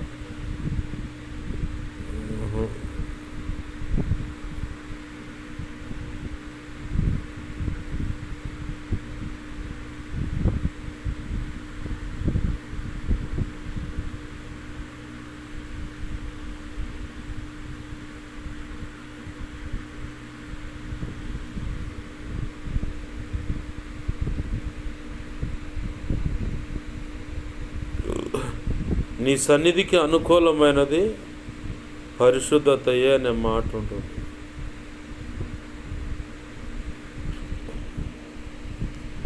ప్రభునందు ప్రియమైన దేవుని బిడ్డలు గమనించండి. పరిశుద్ధత, దేవుని సన్నిధికి అనుకూలమైనది పరిశుద్ధత. అలాగనే దేవుని చూడాలన్నా కానీ కావాల్సింది పరిశుద్ధత. ఒకటి, మన కన్నులను జాగ్రత్త చేసుకోవటము, మన కన్నులతో చూడకుండా మన కన్నులను జాగ్రత్తగా కాపాడుకుంటే మన దేహం అంతా ప్రభు కృపను బట్టి వెలుగుమయంగా ఉంటుంది. నెక్స్ట్ మనం చేసిన పని ఏంటంటే దేవుని సన్నిధికి అనుకూలమైన పరిశుద్ధత. దేవుని సన్నిధికి అనుకూలమైన పరిశుద్ధత, అలాగనే ఇంకొకటి ఏంటంటే ఆయన చూడటానికి అనుకూలమైనది కూడా పరిశుద్ధత. ఎటు చూసినా కానీ దేవుని చూడాలన్నా దేవుని సన్నిధికి అనుకూలమైనదైనా పరిశుద్ధత. కాబట్టి పరిశుద్ధత విషయంలో చాలా జాగ్రత్తగా 93వ కీర్తన 5వ వచనంలో, నీ శాసనములు ఎన్నడూను తప్పిపోవు యెహోవా, ఎన్నటెన్నటికి పరిశుద్ధతయే నీ మందిరమునకు అనుకూలము. ఎన్నటెన్నటికి నీ సన్నిధికి అనుకూలమైనది ఏంటంటే పరిశుద్ధతే. 5వ వచనం. మనం ఇంకొక కోణం ఏంటంటే పరిశుద్ధతను కూడా కాపాడుకోవాలి. చూడకూడని విషయాల్లో జాగ్రత్త పడాలి. ఎందుకంటే మనము వేటిని చూడాలంటే అదృశ్యమైన వాటిని చూడాలి. అదృశ్యమైన వాటిని మనం చూడాలంటే ఈ దృశ్యమైన వాటి విషయంలో కొన్ని మనకు దేవుడు నిర్ణయించినటువంటి అదృశ్యమైనవి చూడకుండా అడ్డుపడుతాయి. కాబట్టి మనం చూసిన దాన్ని బట్టి మన హృదయం స్పందిస్తూ ఉంటుంది. అవునా? మనం చూడకపోతే ఇప్పుడు ఏదన్నా ఒక వస్తువు, ఒక భార్య తన భర్త పక్కనున్న లేకపోయినా ఇలాంటి ఒక చీరలు షాపింగ్ మాల్కో లేదంటే ఆ బార్ను చీరలు ఏలాడగట్టి చాలా ఆకర్షణగా ఏలాడగడతారు ముందు వాళ్ళు తెలియగలవాళ్ళు, చాలా తెలియగలవాళ్ళు. మనకు వాటిలో ఒకటి నచ్చుద్ది, ఈ డిజైను నా సైజు ఉందా అని అడుగుతాం. నీ సైజు లేదు కానీ నీకంటే తక్కువ సైజు అడుగుదాం. మరి ఎందుకు పెట్టారు బయట అనుకుంటా. అవునా కాదా? మన మనసుకు నచ్చింది అక్కడ ఆకర్షణగా పెడతారు. అది మనం చూడగానే మనలో ఫీలింగ్, ప్రతిస్పందన కలిగేది ఎక్కడంటే హృదయంలో. ఈ కళ్ళతో చూసిన దాన్ని బట్టే మంచి చూసినా పరిశుద్ధత ఇక్కడ ఉంటుంది హృదయంలో, చెడును చూసినా ఇక్కడే పొరపాటు అంటే చీకటి సంబంధమైనది ఉంటుంది. అయితే ఇప్పుడు మనకు ఈ కళ్ళతో చూసే దాన్ని బట్టే మన దేహం ఎలా అనేది నిర్ణయింపబడుతుంది. ఆ నిర్ణయింపబడేదానికి అసలు మూలంగా ఏం ఆధారం చేసుకోవాలంటే పరిశుద్ధతనే. మనం దేవుణ్ణి చూడాలన్నా పరిశుద్ధత కావాలి, దేవుడు మనకు దగ్గరగా ఉండాలన్నా పరిశుద్ధత కావాలి, దేవుని సన్నిధిలోకి వెళ్ళాలన్నా పరిశుద్ధత కావాలి. ఎందుకంటే యాజకులు కాస్తంత లోపం పెట్టుకొని అతి పరిశుద్ధమైన ఆవరణ ఆ స్థలంలోకి అడుగు పెడితే దేవుడు మొచ్చుతాడు, చచ్చిపోయినాడు బయట ఇదేయటం ఎట్టంటే ఇంకొకడు పోతే వాడు మైల పడతాడు ధర్మశాస్త్రం ప్రకారం. ఆ పోయినోడికి నడుముకి 4 గంటలు కడతారు, తాడు కూడా కడతారు. అతగాడు లోపల పోయి ఆ గంటలు కదులుతుంటే గంటలు కదులుతూ ఉంటాయి. కదులుతున్న దాన్ని బట్టి ఇటు బతికే ఉండని చెప్పి నిర్ధారణ. ఎప్పుడైతే అవి సైలెంట్ అయిపోతాయో ఇక అయిపోయాడని ఇక అప్పుడు తాడు పట్టుకొని లాక్కొచ్చి ఆ తాడుతో అట్నే ఈడ్చుకొని వెళ్ళిపోతారు. వెళ్ళిపోయి ఊరు బయట ఆ గోడ ఉంటుంది, ఆ గోడ బయట పడేస్తారు. అక్కడ దాకా దేశపోవాలి. మరి ఏడ్చకపోతారో లేదంటే మరి ఒకవేళ బయట మందిరం నుంచి బయటకు లాగిన తర్వాత ఒకవేళ ఒక స్ట్రెచ్చర్ లాంటిది ఉంటే దాని మీద పట్టుకొని పోతే ఆ నలుగురిని పాళ్ళ వెళ్ళిపోట భూస్థాపన చేసినోడు భూస్థాపన అయిపోయిన తర్వాత స్నానం చేసి కొంత సమయం ఆడు ఉండాలి. ఆ సూర్యాస్తమైన తర్వాత మళ్ళీ వచ్చి యాజకుడి ఎదురు కనపడి పరిశుద్ధపరచబడి మళ్ళీ తిరిగి యథావిధిగా ఆ పాళ్యంలో అంటే ఆ ఊర్లో తిరగాల. మరి ఈ సెక్షన్ అక్కడ ఉంది. అంటే అందుకే రాశాడు అక్కడ అన్నమాట, పరిశుద్ధత నీ సన్నిధికి అనుకూలం అని. ఇప్పుడు దేవుణ్ణి మనం చూడాలన్నా, దేవుడు మనతో స్నేహం కలిగి ఉండాలన్నా, దేవుడు మనలో ఉండాలన్నా కానీ మనకి కావాల్సింది మొదటిగా పరిశుద్ధత. ఆ పరిశుద్ధత ఎక్కడంటే హృదయంలో పరిశుద్ధత. ఈ హృదయంలో పరిశుద్ధత ఉందనుకో, ఈ చూసే కన్నుల్లో కళ్ళతో చూసే దాన్ని బట్టి హృదయంలో పరిశుద్ధత. పొరపాటు చూస్తే హృదయం ఇంకొక రకంగా కనపడుతుంది. దేవుని వాక్యం, దేవుని సంబంధమైన చూస్తూ ఉంటే అదే లోపల ఉంటుంది హృదయంలో. ఈ పరిశుద్ధత దేనికంటే అదృశ్యమైన వాటిని చూడటానికి. పౌలు భక్తుడు అంటారు 2 కొరింథీ 4:17 మేము దృశ్యమైన వాటిని కాక అదృశ్యమైన వాటిని నిదానించి చూస్తున్నాం అన్నాడు. ఎలా సాధ్యపడింది ఆయనకి? హృదయంలో పరిశుద్ధత ఉంది కాబట్టి, పరిశుద్ధాత్మతో నడుస్తున్నాడు కాబట్టి. పరిశుద్ధత ఉంటే పరిశుద్ధాత్మ దేవుడు మనతో నడుస్తాడు, మనలోనే ఉంటాడు. ఒకవేళ మన ద్వారా ఏదైనా పొరపాటు జరిగితే మనకు బయట వచ్చి నిలబడి నీ ద్వారా జరిగిన పొరపాటును బట్టి నువ్వు పశ్చాత్తాపడి ఏడ్చి ఆయన పాదాలు పట్టుకొని క్షమాపణ అడగంగానే నువ్వు దూరం అయిపోతాడు. అప్పటి వరకు నీతోనే ఉంటాడు. దూరమైనోడే అని అంత దూరాన్ని పోతాడు, అట్టేం పోడు, పక్కనే ఉండి కనిపెడుతూ ఉంటాడు. వెంటనే ప్రభు బలను సమీపించినప్పుడు నువ్వు సమాధాన పడతావు కదా, ఈ పొరపాటు ఇక చేయను ప్రభు అని అంటావు కదా, వెంటనే నీలోకి వచ్చేస్తాడు. ఆలస్యం కూడా చేయడు. ఎందుకంటే ఆయన దూరం అయితే వాడు రెడీగా ఉంటాడు కాసుకొని వచ్చి కూర్చుందామని. అందుకనే పొరపాటు జరిగిందనుకో, క్షమించరాని నేరం జరిగిందనుకో, నీ పక్కనే ఉంటాడు. నీ పక్కనే ఉండి బయటకు వచ్చేస్తాడు. ఉండడు, నీ లోపల ఉండడు, బయటకు వచ్చేస్తాడు. బయటకు వచ్చి బయట ఉండి ఇక ఆయన కూడా కుమిలిపోతూ ఉంటాడు. ఆయన కూడా బాధపడుతూ ఉంటాడు. నా కుమారుడు లేదా నా కుమార్తె పని చేయకుంటే బాగుండే అని చెప్పాను.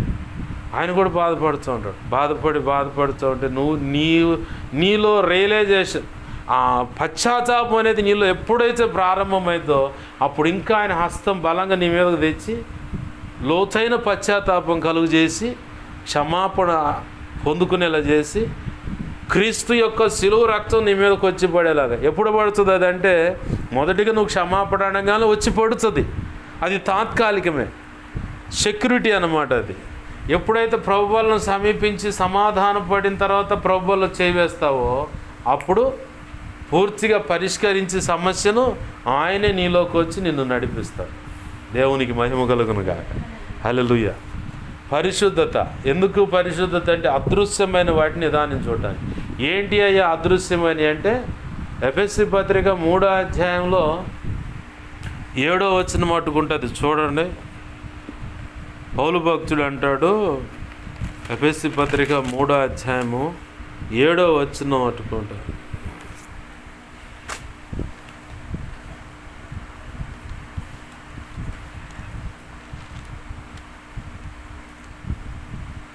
మూడో వచనం కాడ నుంచి గమనిస్తే కాగా క్రీస్తు మర్మం అని ఉంటుంది అక్కడ. అదేనా ఉంది? ఎఫెసీ పత్రిక 3వ అధ్యాయము 3వ వచనం కాడ నుంచి, ఎట్లనగా క్రీస్తు మర్మము దేవ దర్శనం వల్ల నాకు తెలియపరచబడినదను సంగతిని గూర్చి మునుపు సంక్షిప్తముగా వ్రాసి తిని మీరు దాన్ని చదివిన ఎడల దాన్ని బట్టి ఆ క్రీస్తు మర్మమును గూర్చి నాకు కలిగిన జ్ఞానము గ్రహించుకొనగలరు. ఈ మర్మం ఇప్పుడు ఆత్మ మూలముగా దేవుని పరిశుద్ధులకు, అపోస్తులకును, ప్రవక్తులకును బయలుపరచబడి ఉన్నట్లుగా పూర్వకాలమందు మనుషులకు తెలియపరచబడలేదు. ఈ మర్మం మీదనగా అన్యజనులు సువార్త వలన క్రీస్తు యేసునందు యూదులతో పాటు సమాన వారసులను, ఒక శరీరమందలి సాటి అవయవములను వాగ్దానముల పాలివారునై ఉన్నారనున్నదియే. దేవుడు కార్యకార్యకు తన శక్తిని బట్టి నాకు అనుగ్రహించిన కృపావరము చొప్పున నేను ఆ సువార్తకు పరిచారకుడనైతిని. దేవుడు మన ప్రభువైన యేసుక్రీస్తునందు చేసిన నిత్య సంకల్పం చొప్పున పరలోకములో ప్రధానులకును, అధికారులకును, సంఘము ద్వారా తన యొక్క నానా విధమైన జ్ఞానమును ఇప్పుడు తెలియబడవాలని ఉద్దేశించి శోధింప సఖ్యము కాని క్రీస్తు ఐశ్వర్యమును అన్యజనులలో ప్రకటించుటకును, సమస్తమును సృష్టించిన దేవుని యందు పూర్వకాలము నుండి మరుగై ఉన్న ఆ మర్మమును గూర్చిన ఏర్పాటు ఎట్టిదో అందరికీ తెలియపరచబడుటకును పరిశుద్ధులందరిలో అత్యల్పుడనైన నాకు ఈ కృప అనుగ్రహించెను. ఆమేన్, హల్లెలూయా. ఏంటంట ఈ అదృశ్యమైన అంటే శోధింప సఖ్యము కాని క్రీస్తు ఐశ్వర్యమును, ఇంకోటి సమస్తమును సృష్టించిన దేవుని యందు పూర్వకాలము నుండి మరుగై ఉన్న ఆ మర్మమును గూర్చిన ఏర్పాటు ఎట్టిదో. ఆ పైన అన్నాడు తన యొక్క నానా విధమైన జ్ఞానము ఇప్పుడు తెలియపడవలను. ఈ సంగతులు ఎలా తెలియపరచబడతాయి మనకి? అంత తేలిక తెలియపరచబడవు. మరి ఎలా తెలియపరచబడతాయి అంటే దేవుని యొక్క కృప, అలాగనే పరిశుద్ధాత్మ ద్వారా తెలియపరచబడుతుంది. ఈ తెలియపరచకుండా మరుగైనయే ఈ 2 కొరింథీ 4:17 అదృశ్యమైన వాటిని నిదానించి చూస్తున్నాం. నిదానించి చూడగలుగుతున్నారంటే పరిశుద్ధాత్మ సహవాసం వాళ్ళకు ఉంది. ఎలాంటి పరిశుద్ధాత్మ సహవాసం ఉందంటే దేవునికి మహిమ కలుగును గాక, హల్లెలూయా. పరిశుద్ధాత్మ సహవాసం ఎలాంటి సహవాసం ఉందంటే పరిశుద్ధాత్మకి మాకు ఈ సంగతి విషయమై ఒక్కటే అభిప్రాయం కలిగి ఉన్నారు. అపోస్తుల కార్యంలో ఆ మాట రాసి ఉంటుంది. సంఘ పెద్దలంతా కలిసి కూర్చొని మాట్లాడుకుంటా అన్ని జనులు అందరూ సంఘంలోకి వస్తున్నారు, అయితే వాళ్ళకి ఇలాంటి ఒత్తిడి ఏం పెట్టకుండా వారిని ఇలా కొన్ని విషయాలే క్రమశిక్షణలో పెడదాం, మిగతా విషయాలు యథావిధిగా వదిలేద్దాము, వాళ్ళని కష్టపెట్టకుండా ఇలా చేద్దామని చెప్పని వాళ్ళు ఒక నిర్ణయానికి వస్తారు. ఆ నిర్ణయానికి వచ్చినప్పుడు అక్కడున్న సంఘ పెద్దలు, మిగతా పేతురు, యోహాను, యాకోబులు వీళ్ళంతా ఉన్నారు. వీళ్ళంతా కలిసి ఒక మాట చెబుతున్నారు. ఈ సంగతుల విషయమై మాకు పరిశుద్ధాత్మకు ఒక ఏకాభిప్రాయం వచ్చింది. వాళ్ళు పరిశుద్ధాత్మ దేవునితో ఏక అభిప్రాయం కలిగి ఉన్నారు కాబట్టి ఆ అదృశ్యమైన వాటిని, ఈ క్రీస్తు మర్మము, జ్ఞానం అని ఇక్కడ పౌలు భక్తుడు చెబుతున్నారు, వీటిని నిదానించి చూడగలుగుతున్నారు. కారణం ఏంటంటే పరిశుద్ధాత్మకు వాళ్ళకి ఏకాభిప్రాయం కలిగింది. ఒకటే ఆలోచన, ఒకటే మాట, ఇక రెండో ఉద్దేశం లేకుండా అలాంటి ఆలోచనతో వాళ్ళు నడిచారు, అవి చూశారు. అయితే ఇక్కడ దావీదు మహారాజు అడుగుతున్నాడు, అదృశ్యమైన వాటిని నిదానించి చూడాలి, నేను ధర్మశాస్త్రంలో నిదానించి చూడాలని అంటున్నాడు. ఆ తర్వాత నీ ధర్మశాస్త్రం ముందు ఆశ్చర్యమైన సంగతులు నేను చూశాను అంటాడు. అవి వివరించి చెబుదామనుకుంటే నా బ్రతుకు సరిపోదయ్యా, అంత గొప్ప సంగతులు నాకు చెప్పామంటున్నాడు. అక్కడ అదే 119వ కీర్తనలో రాసి ఉంటుంది ఆ మాట. నీ ధర్మశాస్త్రంలో ఆశ్చర్యమైన సంగతులు నేను చూశాను, వాటిని వివరించి చెబుతా అంటే నా బ్రతుకు సరిపోదు అనిపిస్తుంది. అంత గొప్ప సంగతులు ఆయనకు చూపించాడు. కారణం పరిశుద్ధాత్మ దేవునితో ఒక ఏక అభిప్రాయానికి వచ్చాడు కాబట్టి ఆ ఏక అభిప్రాయానికి రావటానికి ముందు ఈ కళ్ళతో ఏమైతే చూడకూడదో అవి చూడకుండా మానేశాడు. ఈ కళ్ళతో ఏమైతే చూడాలో అవి చూడటము మొదలుపెట్టాడు. చూడకూడని చూస్తే ఎంత ప్రమాదం కనపడుతూనే ఉంది, తన బ్రతుకులో కనపడుతాను. దావీదు మహారాజు బ్రతుకులో చూడాల్సింది చూస్తే ఎంత ఆశీర్వాదం కూడా కనపడుతుంది. రెండు ఉన్నాయి కాబట్టి బ్యాలెన్స్ అయ్యి అవి చూస్తే ఇంత పెడదెబ్బలు తగిలినాయి కాబట్టి వాడు జోలిపోకూడదు. ఏదన్నా ఉంటే ఒళ్ళు దగ్గర పెట్టుకొని జాగ్రత్తగా చూడాల్సినవి చూడాలి. కొంతమంది ఏం చేస్తారంటే, ఇప్పుడు గతంలో చాలామందికి ఒక చిన్న అవగాహన లోపం. ఇతను తన జీవితంలో ఎవరేదన్నా చేస్తే, అంటే వివాహం విషయంలో కానీ, కుటుంబ విషయంలో కానీ, సేవా పరిచయ విషయంలో కానీ, ఎవరెవరు ఎక్కడెక్కడ ఏ రకంగా నాకు తెలిసి కానీ తెలియకుండా కీడు చేశారో వాళ్ళందరినీ తీసుకెళ్ళి క్రీస్తు న్యాయపీఠానికి అప్పచెప్పాను. రేపు ఆడికి వచ్చి వాళ్ళు లెక్క చెప్పాలి. అది కుటుంబీకుల, విశ్వాసుల, పరిచారకులు, ఇతరులు ఎవరైనా కానీ ఇలా అని చెప్పని ఒక స్టేట్మెంట్ గత వారంలో ప్రభు ఇప్పించాడు. దీని విషయంలో చాలామందికి అవగాహన లోపం ఉంది. అంటే ఇతను అలా అప్పచెబితే దేవుడు దానికి ఆమోదిస్తాడంటే, పేతురు భక్తుడు అన్నాడు, గాడి విద్య చేశాడు, రే నువ్వు నీ హృదయం అంత అధికమైన కపటంతో ఉంది, ముందు నీ హృదయం సరి చేసుకో, లేకపోతే చాడపడచ్చు అని చెప్పని ఒక మాట అని కొంతకాలం నువ్వు చూపు లేకుండా ఉందువు కాకండి, అంతే. కళ్ళు మూతలు పడిపోయి తౌడుకుంటుండే ఎవరు ఆడున్నారు అని గుడ్డితనంతో. పేతురు భక్తుడు ఆ మాట అంటే అది జరిగింది. పౌలు భక్తుడు ఏకంగా 1 కొరింథీ 5వ అధ్యాయం అనుకుంటా తన చిన్నమ్మను దగ్గరకు తీశాడని, దగ్గరకు తీసి కూడా సంఘంలో ఒక సభ్యుడిగా నడుస్తుండని గద్దించాడు. అసలు వాడిని బయటికి నెట్టేయండి, వాడి ఆత్మను దేవునికను శరీరాన్ని సైతానిగాడికి అప్పచెప్పేశా, వాడితో దూరంగా ఉన్నాడు. మళ్ళీ అమ్మండి 2 కొరింథీలో 2వ అధ్యాయం కాడికి వచ్చేసరికి అపవాదితంత్రం మనం ఎరుగని వారం కాదు, నేను ఇప్పుడు కనుక కఠినంగా ఉంటే వాడు మళ్ళీ తేడా పడుతుడు, నిత్యనరకానికి పోతుడు, కాబట్టి నేను క్షమిస్తున్నాను, మీరు కూడా క్షమించి వాడిని సంఘంలో పెట్టండి. ఇక్కడ 2 అధికారాలు ఇచ్చాడు. పౌలు గారికి విడుదల, ఒక వ్యక్తిని అలా నరకానికి అప్పచెప్పటం, లేదంటే ఆత్మనేమో దేవునికి అప్పచెప్పటం, శరీరాన్నేమో సైతానికి అప్పచెప్పానండి.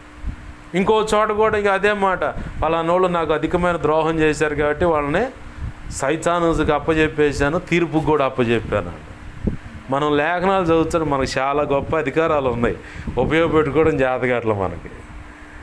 ఈ ఒకవేళ ఉపయోగపెట్టినవాడేమో అసలు లేఖన పరిజ్ఞానం లేనోడు అని చెప్పన్న భావనతో చూస్తూ ఉన్నారు. మనం చూసే దృష్టి ఇప్పుడు నీకు కనబడదు ఆ సంగతులు. ఇప్పుడు దేవుని యొక్క దయా సంకల్పం ఒక దైవజనుడి మీద ఎంత గొప్పగా ఉన్నదన్న సంగతి గ్రహింపు లేకే మోషే యొక్క అన్న అక్క తిరగబడ్డారు, 4 దంతేగాని లైన్లో పడ్డారు. మన సంగతి అప్పుడే అంత తేలిక కుటుంబానికి అర్థం కాదు. వాళ్ళు 4 తన్నులు తినాలా, 4 తన్నులు నీ కుటుంబీకులు కానీ, నువ్వు ఉన్న సంఘంలో కానీ ఎక్కడైనా కానీ వాళ్ళు 4 తన్నులు తింటే అప్పుడు వాళ్ళు లైన్లోకి వచ్చారు. అప్పుడు దాకా లైన్లోకి రారు వాళ్ళు. ఎన్నో పెడదెబ్బలు పడితే కానీ అమ్మ ఏమతో లేదు ఈ పిల్లతో, లేదంటే వీడితో, ఈ మా ఊడితో, మా అమ్మాయితో దేవుడు నడుస్తున్నాడు, దేవుడు ప్రణాళికలో ఉన్నారు, వీళ్ళ జోలిపోతే మాత్రం ఇది యాడి ఇరుగుచ్చి యాడికి కోసాలు గొజుల్చి చాలా జాగ్రత్తగా ఉండాలి చెప్పని అప్పుడు గ్రహింపుకు వచ్చి అప్పుడు పిలుస్తారమ్మా, ఏం అమ్మ ప్రార్థన చేద్దారా, కూర్చో, అయ్యా రారా ప్రార్థన చేద్దారా అని చెప్పని అప్పుడు మర్యాద పిలుస్తారు.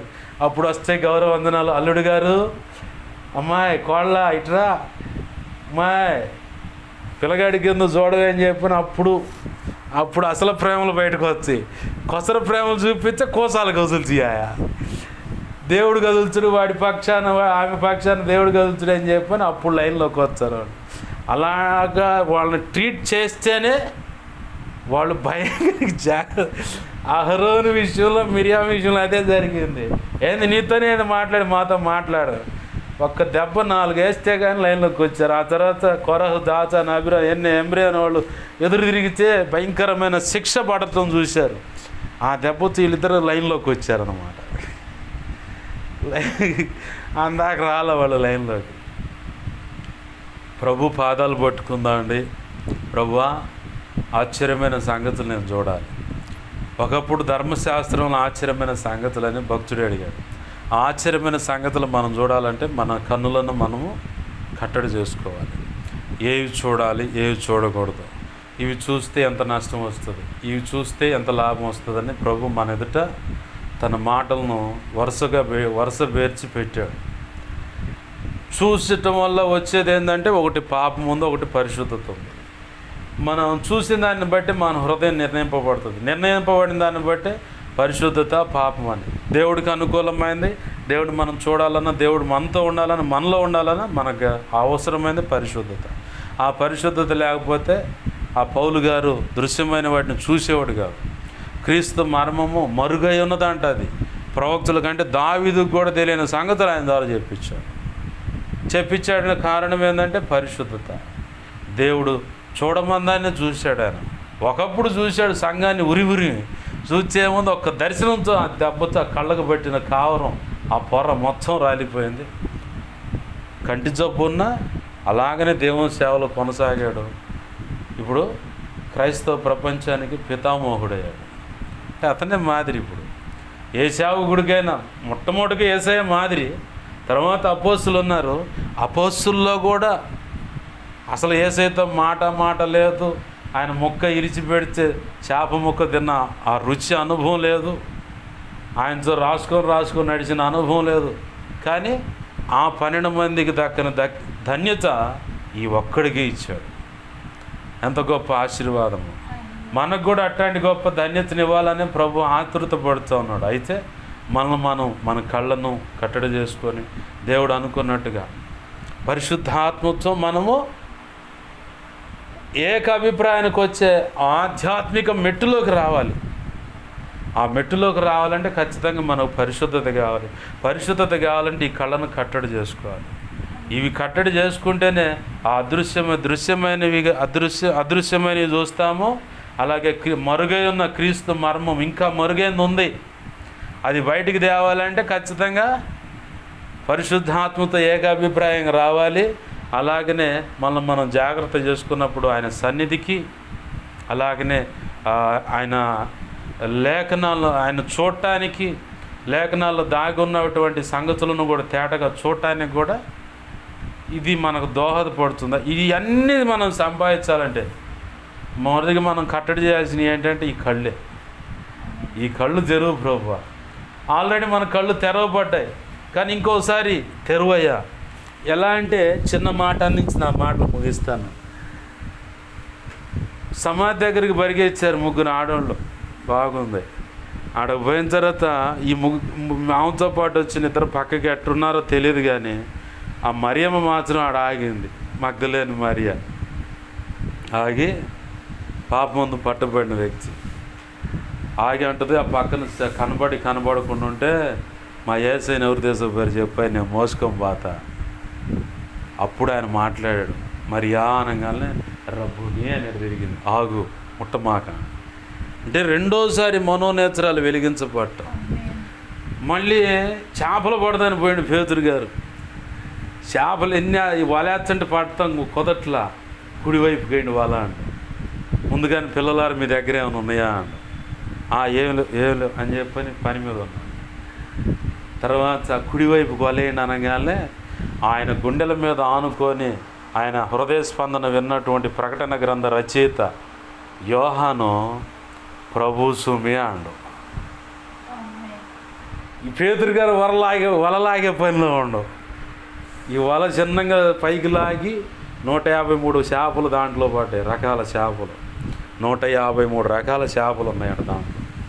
లాగి అంత అయిపోయిన తర్వాత అమాంతంగా ఆ ఏట్లోకి దూకి అట్టగా వచ్చి గొడ్ల కట్టుకొని ప్రభువా చెప్పండి. రెండోసారి మనోనేత్రాలు ఆడ వెలిగించబడటం. అంతకుముందు తెలియదా యేసయ్య? తెలుసు. 40 రోజులు వాళ్ళతో పాటే ఉండి అన్ని సంగతులు చెప్పినోడే. కానీ ఒక సమయం రాగలం పోయినాడు పడి, మళ్ళీ వచ్చినా కానీ నేను గ్రహించలా. వెంటనే ఒక మాట పలకంగానే వాళ్ళ మనోనేత్రాలు వెలిగించబడ్డాయి. పేతురుతో పాటు మిగతా వాళ్ళ మొదటిగా మనోనేత్రాలు వెలిగించబడ్డది ఎవరంటే ప్రకటన గ్రంథం రాసిన ఆయన గుండె మీద ఆనుకున్నటువంటి యోహానికి వెలిగింపబడి ప్రభు సుమి అంటే ఒకటే మాట. పేతురికి అర్థంగా తర్వాత పేతురికి వెలిగింది లైటు. ఇక్కడేమో మగ్ధలేని మరియా గారు మరియా అనగానే రబ్బుని అని ఎమ్మడిని తిరిగింది. అంటే బోధకుడా అని ఎమ్మడిని తిరిగింది. అంటే ఆ గ్రహింపు అన్నమాట. నేను ప్రభువుని చాలాసార్లు ఇప్పటికి కూడా అడుగుతానయ్యా, అలాగ నీ స్వరాన్ని పసిగట్టగలిగే ఆ చెవులు, ఆ మనస్సు, హృదయం నాకు ఇవ్వు ప్రభువా, ఆమెకు అంత గొప్ప ధన్యతని ఇచ్చావే అని చెప్పని ఇప్పటికీ ప్రార్థన చేసుకుంటాను. నేను నా ప్రభు కృపను బట్టి ప్రార్థన చేసుకుందామని దేవుణ్ణి అడుగుదాం. దేవా, మరొక మారు ఇదిగో మా మనోనేత్రాలు వెలిగించండి. ఇదిగో నీ ధర్మశాస్త్రం మందు ఆశ్చర్యమైన సంగతులు చూచినట్లుగా అయ్యా మా కళ్ళల్లో ఏమైనా దోషం ఉంటే క్షమించను ప్రభా. అయ్యా ఈ కళ్ళతో చూడకూడని విషయాలను చూసి అయ్యా ఇదిగో తండ్రి నువ్వు చూడమన్నవి చూడకుండా ఆ చూడటం ద్వారా అనేక సంగతులు మాకు అయ్యా ఇదిగో తండ్రి బోధించబడతాయి, అనేక మర్మములు మాకు అందించబడతాయి. అవి అనేకమైన మేము తెలుసుకొని నీ చేత బోధింపబడి ఇదిగో తండ్రి అనేకులకు ప్రకటించగలుగుతాం.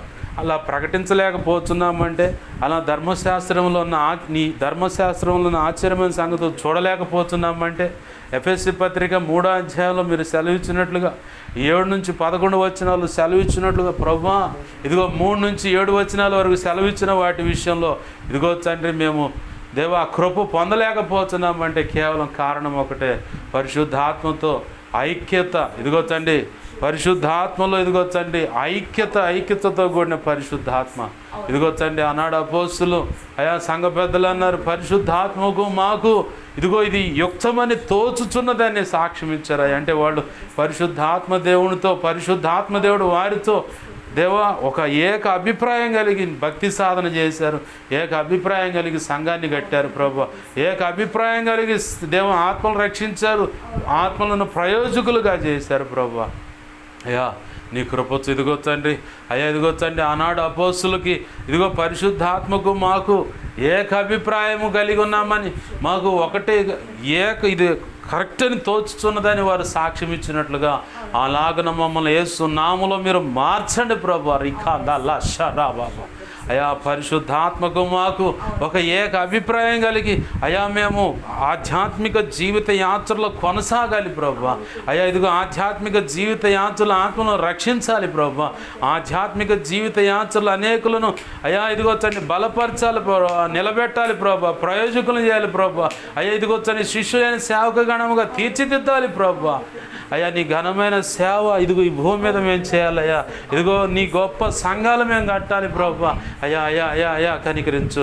ఆనాడు పరిశుద్ధాత్మ అయా భక్తులకు కలిగిన ఐక్యత దేవ మాకును దయచేయండి. మునుపటికే దేవుడు కాదు కదా ప్రభు, ఎప్పుడు కూడా అదే దేవుడు ఎన్నో అంతకంటే గొప్ప పరిశుద్ధాత్మతో కలిగిన ఐక్యత ఏకాభిప్రాయం మా అందరికీ వేస్తున్నాము నీ కృప ద్వారా కలుగును గాక. నీ పరిశుద్ధాత్మ బలముగా దిగిరని మా మీదకు అయ్యా, నీ పరిశుద్ధాత్మ బలముగా దిగిరని ప్రభు. పరిశుద్ధాత్మ అగ్నితో మా పెదాలు కాల్చండి అయ్యా, మమ్మల్ని పరిశుద్ధపరచండి ప్రభు. మా కన్నులను పరిశుద్ధపరచండి అయ్యా, మా కన్నుల్లో ఇదిగో తండ్రి నీకు అభ్యంతరకరమైన ఏ దోషమున్నా తొలగించండి ప్రభు. అయ్యా అయ్యా అయ్యా తొలగించండి మమ్మల్ని పరిశుద్ధపరచు ప్రభు. అయ్యా నీ పరిశుద్ధాత్మతో మమ్మల్ని నింపండి, నీ పరిశుద్ధాత్మతో మమ్మల్ని నింపండి ప్రభు. అయ్యా నీ పరిశుద్ధాత్మతో మమ్మల్ని నింపండి ప్రభు. అయ్యా ఇదిగో తండ్రి అయ్యా అయ్యా అయ్యా అయ్యా అయ్యా మా హృదయం పరిశుద్ధత కలిగి ఉన్నట్టుగా మా కన్నులను పరిశుద్ధపరచు, మా హృదయాన్ని పరిశుద్ధపరచు ప్రభు. అదృశ్యమైన వాటిని చూడటానికి కృపను దయచేయ. అదృశ్యమైన మేము చూడాలంటే ఇదిగో తండ్రి పరిశుద్ధాత్మకు మాకు ఏకాభిప్రాయం కలిగి ఉండాలి ప్రభు. అటు ఏకాభిప్రాయం మాకు దయచేయండి ప్రభు. అయ్యా అయ్యా ఇదిగో తండ్రి క్రీస్తు జ్ఞానము దేవా ఇదిగో తండ్రి అయ్యా క్రీస్తు మర్మము ఏమైతుందో మరుగైనదో ప్రవక్తులకు ఇదిగో తండ్రి పూర్వకాల ప్రవక్తులకు తెలియపరచబడినది, అపోస్తులకు తెలియపరచబడినది. ఇదిగో తండ్రి మర్మమైనటువంటి క్రీస్తు మర్మం గురించి అయ్యా అయ్యా అయ్యా ఆనాడు పౌలు భక్తులు ప్రకటిస్తే ఈనాడు మేము కూడా ప్రకటించాలి అయ్యా. అంతకంటే గొప్ప సంగతులు మేము ప్రకటించడానికి కావలసిన కృప ఆ పరిశుద్ధత అయ్యా మా హృదయానికి మా కళ్ళకు దయచే.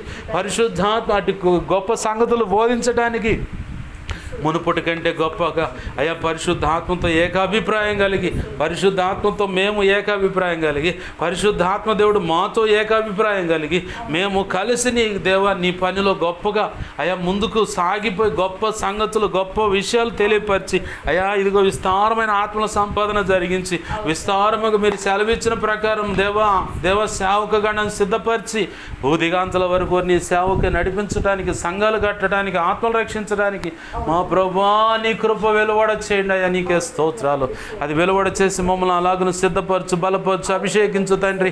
నీ ఆత్మతో బలముగా నింపండి ప్రభు. నీ కార్యములు జరిగించండి అయ్యా. నీకు స్తోత్రాలు ప్రభు. అయ్యా అయ్యా అయ్యా కనికరించండి తండ్రి. అయ్యా నీవే చూడండి, నడిపించండి ప్రభు. ఈ సమాజాన్ని దర్శించు, ఇక్కడున్న సంఘ బిడ్డలను దర్శించు. నీ కృపా కార్యములు వేస్తున్నాము వారి జీవితాలు జరిగించు. అయా అయా అయా కనికరించు ప్రభా. అయా ఇక్కడ జరుగుతున్న సంఘ క్రమాల్లో మీరు చూడండి, నీ చిత్త ప్రకారం ఈ సమస్తం యేసునామములో క్రమంగా జరిగించమని బతిమలాడుతున్నాం ప్రభా. అయా అయా అయా కనికరించండి ప్రభా. అలాగే ఇదిగో తండ్రి అయా ఇదిగో ప్రభా, అయా అయా కనికరించండి అయ్యా. ఇదిగో తండ్రి శని ఆదివారం సోమవారం జరిగే ఇదిగో ప్రభా, అయా ఇదిగో తండ్రి అయా పరిశుద్ధాత్మ దేవుని పండుగలు అవి గొప్పగా ఘనంగా జరగటానికి సహాయం చేయండి ప్రభా. అయా ఇదిగో తండ్రి మొన్నటి దాకా చేతిలో ఒక 500 రూపాయలు ఉన్నాయి ప్రభా, వీటిని ఏం చేయాలి అని అడుగుతా తిరిగాను. ఇదిగోచ్చండి నిన్నటి దాకా 300 రూపాయలు ఉన్నాయి ప్రభా. ఇదిగోచ్చండి ఈరోజు చేతిలో ఏమీ లేవు ప్రభా. అయ్యా అయ్యా కనికరించు ప్రభా. మా ప్రభా కనికరించండి అయ్యా.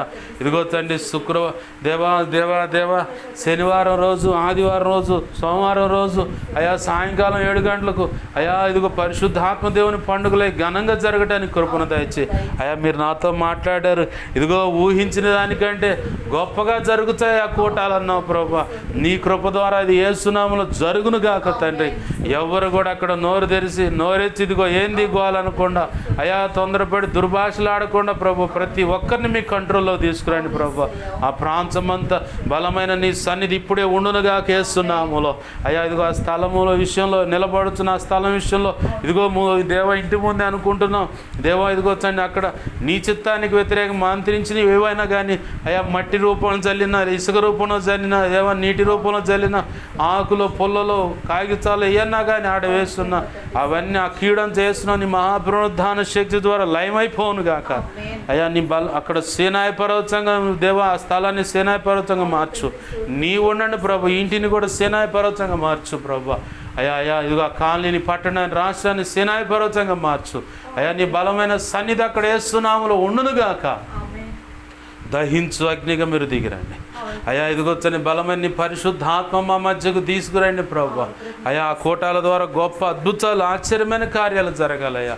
నీ కృప ద్వారానే మాత్రమే జరుగునట్లు సహాయం చేయమని సమస్త విషయాల్లో కృప అనుగ్రహించండి అయ్యా. ఎవరి ద్వారా ఎటువంటి తోడ్పాటు అందిస్తావో అయా అది నీ చిత్తం ప్రభా. కనికరించండి ప్రభా అయా అయా కనికరించండి ప్రభా. ఇదిగోచ్చండి కొంతమంది దేవా ఇదిగో ప్రభా అయా ఇదిగో కొంతమంది దేవా సహాయం అందించడానికి కూడా నిరాకరిస్తున్న బిడ్డలు ఉన్నారు ప్రభా అయా. ఇదిగోచ్చండి గతంలో నీ కృప ద్వారా ఇదిగో దేవా అయా ఇదిగో తండ్రి దశమ భాగం అనేది ఎవరికి ఇవ్వాలి ప్రభు అంటే ప్రారంభ దినాల్లో ఇదిగో నా స్నేహితుడు అయా నీ సేవలో నేను ముందుకు వెళుతున్నప్పుడు ప్రారంభ దినాల్లో నా స్నేహితుడైన ఇదిగో తండ్రి సన్నిధిలో ఉన్న నోవా పాష గారికి దేవా ఇదిగో నీవు తీసిన దశమ భాగం ఇవ్వమన్నావు ప్రభా. ఎందుకంటే ప్రారంభంలో ఇదిగో తండ్రి తను ప్రభు వల్ల ఇచ్చాడు. అలాగనే నేను చూస్తే ఆ కారణం కాదు, నేను ఇవ్వమంటున్నాను ఇవ్వు అన్నావు ప్రభా. అలాగే ఇచ్చాను ప్రభు, అందుని బట్టి నీ కృతజ్ఞతాస్తుతులయ్యా అయా. ఇది ఇలా గొప్పగా చెప్పుకోవటానికి కాదు ప్రభు, జ్ఞాపకం చేస్తుంది. కొంతమంది ఇదిగో తండ్రి దేవా ఇదిగో ఒక దైవజనుడితో నువ్వు మాట్లాడావయ్యా, తనకి యూట్యూబ్ ఛానల్ మొత్తం మీద ఒక నెలకి ఎంతైతే రాబడి వస్తుందో ఆ రాబడి ఇదిగో తండ్రి అయ్యా అల్పుడైన నీ దాసుడైన నాకు ఇవ్వమని నువ్వు అతనితో మాట్లాడానని చెప్పావు. అతను ఇవ్వటానికి మనసు నిరాకరిస్తున్నాడని చెప్పావు ప్రభా. నేనైతే ఇవ్వమన్నానని చెప్పాను ప్రభా. నీ చేతులకు అప్పచెబుతున్నానయ్యా. నీ చిత్తమైతే ఆ వ్యక్తితో మాట్లాడు, నీ చిత్తమైతే ఆ వ్యక్తితో మాట్లాడి ప్రభు నీ చిత్త ప్రకారం ఆ సహాయం అందించండి అయ్యా. ఇంకా నువ్వు నీ చిత్తంలో ఎంతమందితో నువ్వు మాట్లాడావో వాళ్ళందరితో కూడా దేవా నీవే సహాయం అందించి అయ్యా. నీ పని ప్రభు, అది మా పని కాదయ్యా అయ్యా. ఇదిగో తండ్రి దేవా నీ కృప ద్వారా ఆ 3 రోజులు అయ్యా ఆశ్చర్యకరంగా నీ కృప ద్వారా దేవా కోటాలు జరిగించండి. నీవే చూడండి, నీవే సహాయం అందించండి, నీ సమస్త కార్యములు జరిగించండి ప్రభా. నీ చిత్తమే నీ కృప ద్వారా యేసునామములో నెరవేర్చబడును గాక. విస్తారంగా ఆత్మల రక్షణ జరుగును గాక.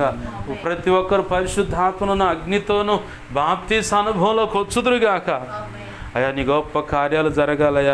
చీకటి అంధకార శక్తులు చేతబడి చిల్లంగి బాలమణి క్రియల నుంచి విడిపించబడాలి ప్రభా అయా. ఇదిగో తండ్రి గర్భఫలం పొందాలి. ప్రతి ఒక్కరు బలమైన నీ పరిశుద్ధాత్మను పొందాలి ప్రభా అయా. ఆత్మలో ఆనందించాలి, ఉజ్జయింపబడాలి, నీ కృపలో వర్ధిల్లాలి ప్రభా. కార్యము జరిగించమని, సమస్తం నీ నామ ఘనత కొరకే జరిగించమని, ఆహారం ఏర్పాట్ల విషయంలో కృప అనుగ్రహించమని, సహాయము చేయమని బతిమలాడుతూ అయా మా నిమిత్తం ప్రార్థించమని ఆయా రీతులుగా అడిగిన వాళ్ళు ఉన్నారు. వాట్సాప్ గ్రూపుల్లో ప్రేయర్ రిక్వెస్ట్ పెట్టిన వాళ్ళు ప్రతి ఒక్కరి అవసరత నీ కృపచేత యేసు నామములో తీర్చబడును గాక. మా కోసం పరిచర్య కోసం విన్నదాన్ని బట్టి ప్రార్థిస్తున్న ప్రతి బిడ్డ దీవించబడి నీ సేవ ఈ సహవాసాన్ని వెంబడిస్తున్న వాళ్ళు కూడా ప్రార్థిస్తున్నాడు, దీవించబడి బలపరచబడి నీ సేవలు గొప్పగా అభిషేకించబడి వాడబడును గాక ప్రభువా. అయా కనికరించండి. నాకు మాకు మా మీద ఇంకెవరికైనా కలలో నిద్రలో దర్శన స్వప్నాల్లో చూపించబడ్డ సమస్త చీకటి శోధనటి ప్రభావం నీ మహాపునరుద్ధాన శక్తి ద్వారా యేసు నామములో అయా నీవు నాకు ఇచ్చిన అధికారం చొప్పున మేమంతా కలిసి బంధిస్తున్నాం, లయపరుస్తున్నాం. బంధించి లయపరిచిన నీ కృతజ్ఞతాస్తుతులు మా తండ్రి. అయా నీ గొప్ప సర్వోన్నతని శక్తి నీ బిడలను కమ్మునుగా చేస్తున్నాము. అయా కనికరించండి. అయ్యా నాకు మాకు మా మీద ఇంకెవరికైనా కళలో నిద్రలో దర్శన స్వప్నాలు చూపించబడ్డ సమస్త మంచి కళ మంచి దర్శనం మంచి స్వప్న నిద్రలో చూసి సమస్త మంచి యేసునామని మహాపునరుద్ధాన శక్తి ద్వారా త్వరపెట్ట జరిగేలా చేసి నెరవేర్చుతండి. యేసునామను త్వరపెట్ట జరిగేలా చేసి నెరవేర్చిన నీ కృతజ్ఞతాస్తుతులు మా తండ్రి. ఈ గొప్ప కార్యములు జరిగించండి అయ్యా.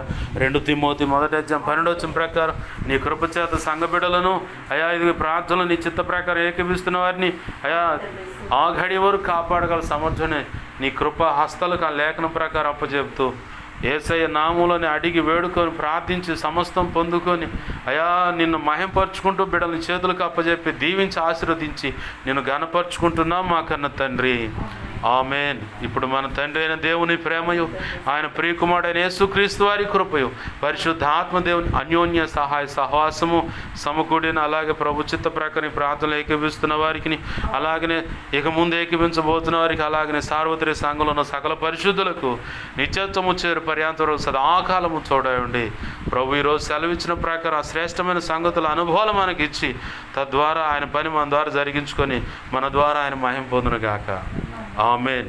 యేసు రక్తమునకేచే ప్రవేశు రక్తమునకేచే ప్రవేశనామను సంపూర్ణమైన విజయం కలుగును గాక. ఆమేన్. అపవాది వాడి దోతలు చీకటి అంధకార శక్తుల క్రియలు అవి ఎంత ప్రమాదకరం మంత్ర ప్రయోగమైనా వాటన్నిటికీ అనంతనాశనం సర్వనాశనం నిత్యనాశనం కలుగును గాక. ఆమేన్. యేసు రక్తమునకే జయము జయము జయం. ఆమేన్. యుద్ధము యెహోవాదే. హల్లెలూయా. హల్లెలూయా.